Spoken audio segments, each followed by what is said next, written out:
कल supreme leader जो हैं ईरान के, उनका भी स्टेटमेंट आया। उन्होंने कहा कि जो ट्रंप साहब का जो हशर है वो नमरूद और फ़िरौन जैसा होगा। फिर जवाब में जो है सदर ट्रंप ने कहा कि वो बड़ी बड़ी मुसीबत में है, इतनी शिद्दत से वो उन्हें मारेंगे कि उन्हें पता नहीं चलेगा। इस तरह का डिस्कशन, तो ये बात बढ़ गई। और फिर वहाँ एहतजाज जो इंटरनेशनल जरीदे रिपोर्ट कर रहे हैं, वो पिक्चर कोई और है, ईरान कोई और बात कर रहा है। क्या देख रहे हैं आप ये सारे मामला, चीमा साहब?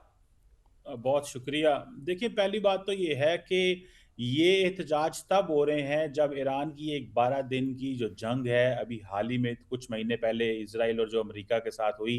तो ईरान ने अपनी एक अथॉरिटी इस्टेब्लिश की, उन्होंने अपने आप को बताया कि हमने रेज़िस्ट किया है।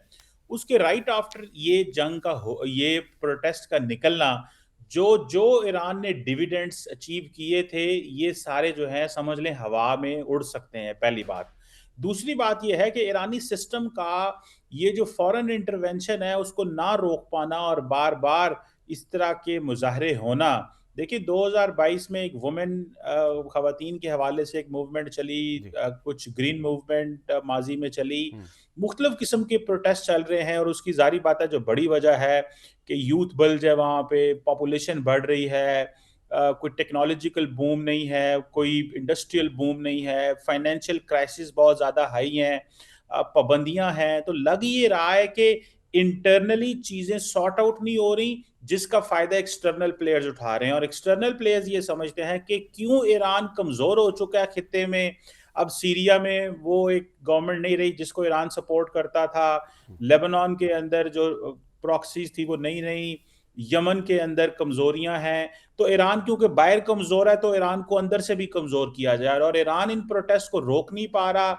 लोग जो है वो सड़कों पे बड़ी तादाद में निकले हैं। फिर आपको ये भी पता है कि एक जेन जी फैक्टर चला था, जिसने बहुत सारे मुल्कों में, आपने देखा बांग्लादेश में क्या हुआ, नेपाल में क्या हुआ। तो वो फैक्टर भी मौजूद है कि ये समझते हैं कि हमें बहुत कुछ हासिल करना चाहिए, लेकिन हमें जो सिस्टम है वो स्पेस नहीं दे रहा।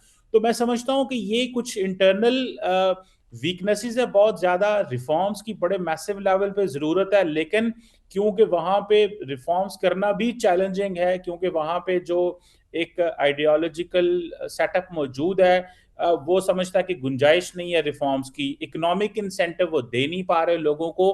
तो ये इस फिक्स में अब बैठे हुए हैं। और फिर वहां से जब एक्सटर्नल सपोर्ट आती है, सुनने में आ रहा है कि स्पेस एक्स जो है एलॉन मस्क की, वो भी ईरानियन सिटीजन को बहुत ज्यादा इंटरनेट प्रोवाइड कर रही है ताकि लोग बाहर निकले और इस तरह की चीजें हों।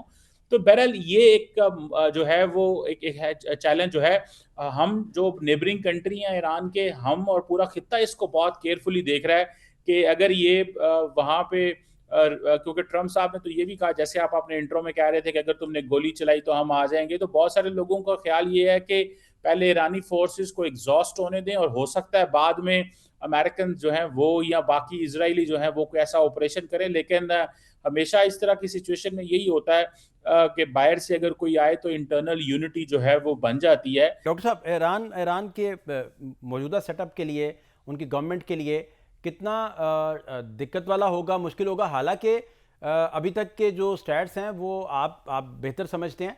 वो जितना बड़े एहतजाज वहाँ हो चुके हैं, या वहाँ के लोगों ने जितने बड़े बड़े इज्तिमा देख चुके हैं, वो उस लेवल के तो नहीं हैं। लेकिन फिर भी कितना कठिन होगा वहाँ के सेटअप के लिए लोगों को समझाना और उन्हें नॉर्मलाइज करना? देखिए, सवाल यह है कि क्या सिस्टमिक लेवल पे तब्दीलियां हो सकती हैं कि नहीं हो सकती। सिस्टमिक लेवल से मुराद यह है कि क्या लार्जर सिस्टम में कोई तब्दीली होगी कि नहीं। अगर नहीं होती तो फिर ये कहीं ना कहीं पे एहतजाज होते रहेंगे। दूसरा यह है कि क्या टेक्टिकल लेवल पे फ्रीडम दे दी जाती है, लोगों को थोड़ी आज़ादी दी जाती है, लोगों को, खवातीन को आज़ादी है, मर्दों को आज़ादी है, कहीं फ्रीडम जो सोशल लेवल पे अगर आप फ्रीडम दे दे तो हो सकता है बहुत सारी चीज़ें जो है वो कंट्रोल हो जाए। इसी तरह मेरा ख्याल है कि अगर इलेक्शंस दोबारा कॉल कर लिए जाएं, एक नई गवर्नमेंट आ जाए, उसमें जो आयतुल्ला खामनाई जो है उनका असर रसूख कम हो, जो ऊपर कौंसल होती है वो इतना ज्यादा जो है वो इंटरफेयर ना करे, तो शायद लोग किसी हद तक चीजों को मैनेज कर जाएंगे। लेकिन अगर उन्होंने अपना कंट्रोल टाइट रखा, तो और जिस तरह अगर अभी फॉर एग्जांपल स्टेट टीवी दिखा रहा है कि बहुत सारे पुलिस वाले जो हैं, फौजी जो हैं, वो मारे जा रहे हैं। जो इंटरनेशनल मीडिया दिखा रहा है कि जो सोशल मीडिया की खबरें आ रही हैं कि सिविलियंस मारे जा रहे हैं।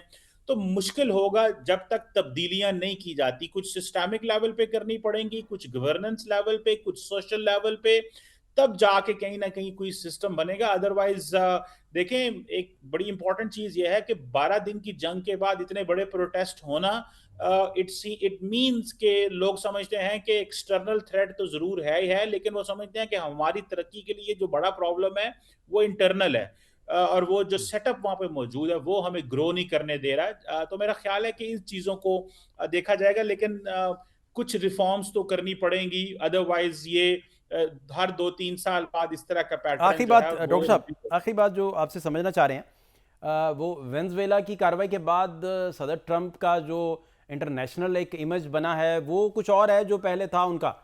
दूसरा, उनसे कल सवाल भी हुआ कि भाई आपको कोई रोक सकता है, कोई ताकत है, तो उन्होंने कहा वही ताकत है कि भाई मैं खुद ही रिव्यू कर लूँ किसी चीज़ को, इसके अलावा तो कोई कोई दिक्कत नहीं, कोई रुकावट नहीं। तो इस सारे तनाजुर में फिर आप ईरान वाले मामले को कहाँ देखते हैं, पाकिस्तान फिर कहाँ खड़ा है इन सारे मामलात में? देखिए, ईरान वेनेजुएला नहीं है। ईरान एक डिफरेंट मुल्क है, डिफरेंट सिविलाइजेशन है, पर्शियन सिविलाइजेशन है। इधर अगर आप ये समझें कि जो तब्दीलियां आप वेनेजुएला में कर रही हैं वो आप ईरान में कर लेंगे, ये नहीं होंगी, पहली बात। दूसरी बात यह है कि वो इंटिमिडेशन का सहारा लेते हैं और वो अपनी ताकत इस्तेमाल एक दफा कर चुके हुए हैं। वो इसराइल और वो मिलके अपनी ताकत इस्तेमाल कर चुके हैं, जिसमें ईरान के अंदर यूनिटी आई। हाँ, मुझे लगता है कि अगर बाहर से कुछ वो करने की कोशिश करते हैं तो जारी बात है, जो डिविडेंड्स ये लोग, जो पॉपुलेशन जो सड़कों पे निकली हुई है, जो ये फायदे हासिल करना चाह रही होगी, ये नहीं कर पाएंगे। और मूवमेंट किसी और डायरेक्शन चली जाएगी। बाकी ट्रम्प साहब का आपने सही कहा कि अभी वो जो कोलंबिया के प्रेसिडेंट हैं वो भी कह रहे हैं हमें धमकियां दे रहे हैं, लेकिन हमने अमेरिका से बात कर रहे हैं, वेनेजुएला भी कर रहा है। बेसिकली तो अगर देखा जाए तो अमेरिका का सारा इन्फ्लुएंस अब वेस्टर्न हेमिस्फेयर है, लेकिन ये खित्ता उनको देखना पड़ता है फॉर इजराइल। अभी हाल ही में उन्होंने सोमालिया लैंड को रिकग्नाइज किया इजराइल ने। तो बहुत सारी तब्दीलियां मिडल ईस्ट में भी हो रही हैं। असल ईरान का जो प्रॉक्सी नेटवर्क खत्म होने की वजह से वो समझ रहे हैं कि जितना ज्यादा ईरान को इंटरनली कमजोर किया जा सके वो किया जाना चाहिए। बहुत शुक्रिया डॉक्टर कमर चीमा जी, बैनुल अक़वामी अमूर के माहिर हमारे साथ मौजूद थे। बहुत शुक्रिया वक्त देने के लिए।